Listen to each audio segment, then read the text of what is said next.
Hello guys, বাইশ আমি শ্রেয়া। আমি আবার আপনাদের জন্য একটি নতুন কবিতা এনেছি। আজকের কবিতার নাম আমার পাগল মা। যার হাসিতে হৃদয় হাসে সে তো আমার মা। হাসি মুখে যে বা আমার সইছে যন্ত্রণা, দৃষ্টিপাতে হৃদয় পোড়ায় সক্ষমতা যার। দুঃখ দেখো যে কোনো দিন হয়নি মেনে হার। মাঝে আমার ভীষণ পাগল, বেখেয়ালি মেয়ে, না খেয়ে তাই বড্ড খুশি আমায় কাছে পেয়ে।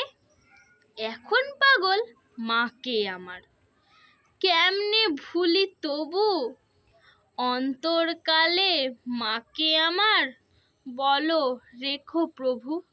নমস্কার। আমার এই কবিতা যদি ভালো লেগে থাকে অবশ্যই লাইক, কমেন্ট, শেয়ার এবং প্লিজ একটি সাবস্ক্রাইব করে দেবেন।